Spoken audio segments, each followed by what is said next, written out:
कर लेते, ऐसा कर लेते तो ऐसा हो जाता। ये मन भटकने लगा।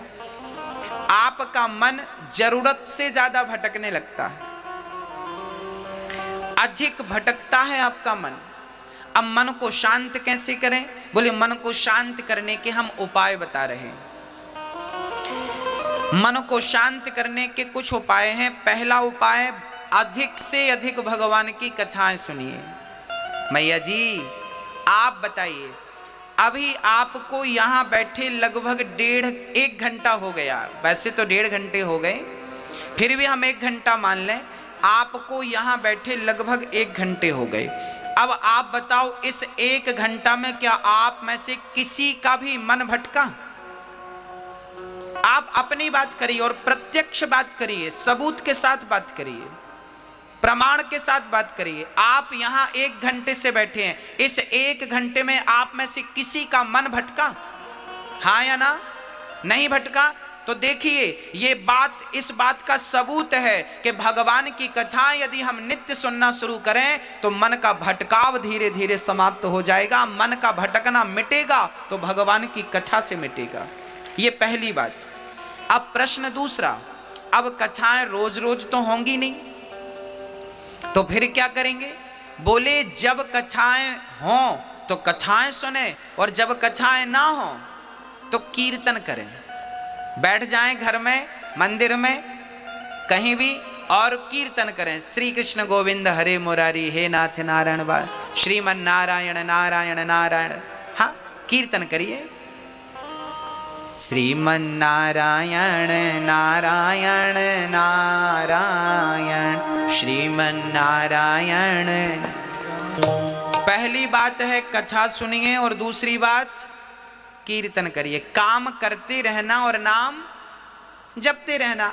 अब जैसे हमारी माताएं सुबह सुबह बच्चों को टिफिन बनाती हैं, बच्चों को स्कूल भेजती हैं, जैसे आप उठो, आंख खुलते ही कीर्तन करने लग जाओ, श्रीमन नारायण नारायण। नहा रहे हैं तो नहाते जाओ, श्रीमन नारायण नारायण ना। इसके बाद कपड़े पहन रहे हैं, कपड़े पहनिए, कीर्तन। अब बच्चों को, आपने माताएं बच्चों को उठाती हैं, बेटा उठो स्कूल चलना, उठो उठो। बच्चे उठ गए। माँ बच्चे के लिए टिफिन बना रही है, आज पूड़ी और सब्जी बना रही है, तो बढ़िया से आटा गूंथती जाओ और श्रीमन नारायण नारायण नारा, पूड़ी बेलती जाओ, श्रीमन नारायण नारा। अब पूड़ी सेकती जाओ, आलू काटती जाओ, आलू का बढ़िया सब्जी बनाती जाओ, जो बना रही हो, लौकी आलू की, जो भी, गोभी आलू की सब्जी बनाती जाओ, श्रीमन नारायण। ये सब्जी बन रही है, सब्जी भी बन जाएगी और कीर्तन भी हो जाएगा, रोटी पूड़ी भी बन जाएगी। और तब तक पति ने आवाज लगाई, जरा चाय लाओ। अब चाय बना रही है पत्नी, बढ़िया चाय चढ़ा दी आपने, पानी डाल दिया, दूध डाल दिया, श्रीमन नारायण नारायण। चाय पक रही है, आप मन में कीर्तन चल रहा। हाँ, कीर्तन। तब तक ससुर जी ने आवाज लगाई, बहू चश्मा नहीं मिल रहा बेटा। अब बहू दौड़ी दौड़ी गई, वो चश्मा ढूंढ रही है, तो चश्मा ढूंढो, श्रीमन नारायण नारायण नारायण। भाई आपका शरीर व्यस्त होता है, मुंह कहीं व्यस्त नहीं होता। हाँ या ना? बच्चों को टिफिन बनाने में शरीर व्यस्त होता है क्या? मुंह व्यस्त होता है? चाय बनाने में मुंह व्यस्त होता है क्या? तो मुंह का सदुपयोग करिए, कीर्तन करिए, काम करते रहिए। और यही है कलयुग में भक्ति, इसी को भक्ति कहते हैं। इससे बड़ी कोई भक्ति नहीं है। और ये पुरुषगण, आप भी दुकान पर बैठो, कोई ग्राहक आए तो आइए राम जी, आइए श्याम जी, अपनी शब्द शैली बदल लीजिए। हर ग्राहक को, ग्राहक तो वैसे भी भगवान होता है, तो ग्राहक को आइए राम जी, आइए श्याम जी, आइए कन्हैया जी, क्या चाहिए, आइए राधा रानी, आइए। सारा काम करो, पर हर पल कोई नहीं है तो कीर्तन, श्रीमन नारायण नारायण ना।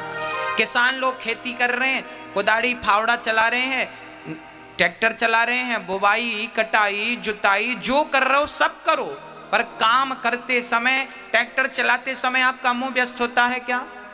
कटाई और जुताई करते समय मुंह व्यस्त होता है क्या? अरे भाई, मुंह से नारायण नारायण कहते जाओ। भगवान ये नहीं कहते कि तुम बैठ के आधा घंटा मेरा जाप करो ना। भगवान ये नहीं कहते तुम माला लेके जाप करो। भगवान ये कहते हैं कि तुम काम बराबर करो, कर्मण्येवाधिकारस्ते, तू कर्म कर पर काम को करते समय मुझे भूल मत जाना। प्रार्थना करते रहो कि हे नाथ मैं आपको कभी भूलूं नहीं। एक बार बोले सभी लोग, हे नाथ हम आपको कभी भूले नहीं, हे कृष्ण मैं आपको कभी भूलूं नहीं, हे नाथ मैं आपको कभी भूलूं नहीं।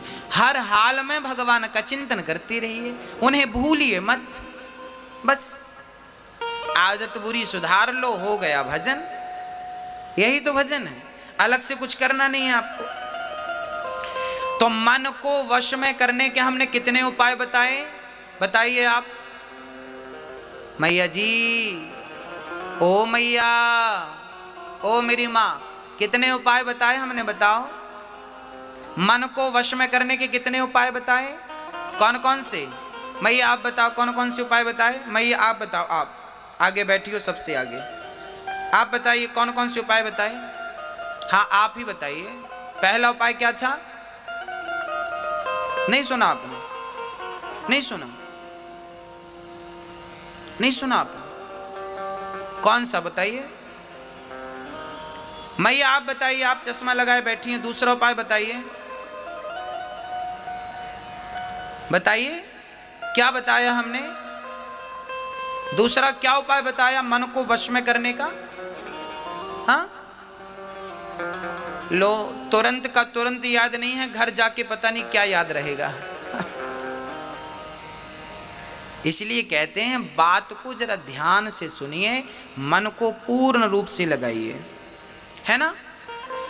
मन को वश में करना हो तो पहला काम है भगवान की कथाएं ज्यादा सुनो, दूसरा काम है कीर्तन ज्यादा करो, काम करते रहो और नाम जपते रहो। ये दो चीज यदि आपके अंदर आ गई तो मन धीरे धीरे, कितना भी बिगड़ा हुआ मन क्यों ना हो, वो धीरे धीरे केंद्रित हो जाएगा।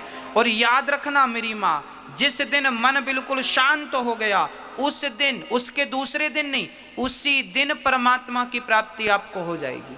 मैं आपको एक छोटा सा एग्जाम्पल देख के समझाता हूं। यदि सुई हिल रही है तो क्या हिलती हुई सुई में कोई धागा डाल सकता है?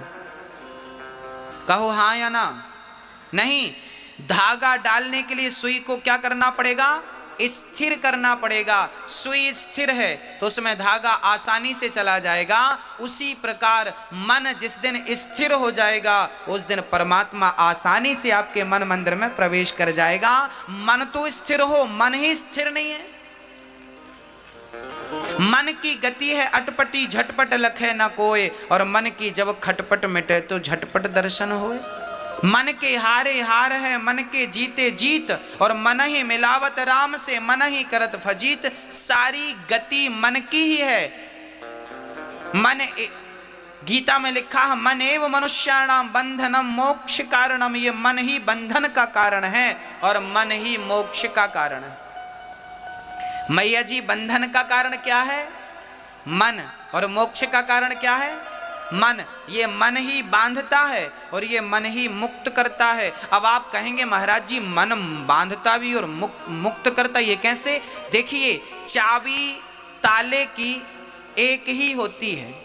उस चाबी को आपने इधर कर दिया तो ताला बंद, और चाबी को इधर कर दिया तो ताला खुल गया।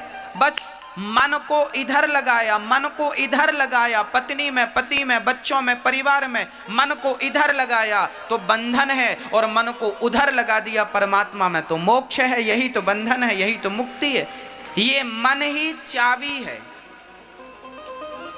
आप इसे कितनी गंभीरता से सुन रहे हैं और समझ रहे हैं मुझे नहीं पता, पर मैं आज जीवन की कुंजी अर्थात चाबी आपको दे के जा रहा हूं कि मन ही बंधन है और मन ही मोक्ष है। मन ही आपको भवसागर से मुक्त करेगा और मन ही फंसाए रखा है अभी आपको। हाँ,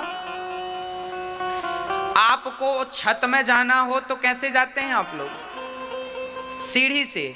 और छत से नीचे आते हैं तो कैसे आते हैं? सीढ़ी ही ऊपर ले जाती है और सीढ़ी ही नीचे लाती है। ये मन सीढ़ी है, ये मन भगवान में लगाओगे तो ये मन ऊपर ले जाएगा, और मन संसार के विषयों में लगाओगे ना तो मन नीचे गड्ढे में लाके डाल देगा। मन ही सीढ़ी है। अब आप समझिएगा, ये जो मन है इसे शांत कैसे किया जाए। कथा और कीर्तन से शांत किया जा सकता है। अब मैं मन की कितनी विकृतियां हैं मैं उन पर प्रकाश डालता हूं। अच्छा मैया जी ये बताओ, आपके दुख का कारण क्या है? बताइए। आप कहती हो ना महाराज जी हम बड़े दुखी हैं, हम बड़े परेशान हैं, हमारे साथ ये हो रहा है, हमारे साथ। आपके दुख का कारण क्या है? जोर से बोलो। आपके दुख का कारण है मन। क्या कारण है? अब आपको स्पष्ट करके बताऊं दुख का कारण मन कैसे है। आइए समझते हैं, बहुत गंभीरता से समझिएगा। आज मैं मन से जुड़ी हर चीज पर प्रकाश डालूंगा ताकि मन को लेके जितने भी डाउट हैं आपके भीतर वो क्लियर हो जाए, संदेह समाप्त हो जाए मन को लेकर। और मन बहुत बड़ी चीज है, समझिएगा। अच्छा एक बात बताइए, हमारी माताएं इतना सा पेंडल सोने का पहने गले पे, उसे भी मंगलसूत्र कहते हैं। और माताओं से कहो क्यों इतने से पेंडल से तुम खुश हो? नहीं, मन कहता है इतना बड़ा हो, कम से कम 4 लोगों को दिखे तो कि हमारे गले पे कुछ है। तो बताइए, आप इतना सा सोने का पेंडल पहनोगी तो भी सुहागिन रहोगी, पर इतना बड़ा होना चाहिए, ये किसकी इच्छा है? किसकी इच्छा है? मन की इच्छा है। अरे 100, 150, 200 रुपए की साड़ी पहन लोगी ना तो आपका शरीर ढक जाएगा, पर कम से कम 1000 रुपए की हो, ये किसकी इच्छा है? मन की। हाँ, आपका गुजारा तो छोटी सी गाड़ी से भी हो जाता है, पर बड़ी कार हो, किसकी इच्छा है? अरे गुजारा तो छोटे से घर में भी हो जाता है, पर बड़ा आलीशान बंगला हो, ये किसकी इच्छा है? ये आपकी इच्छा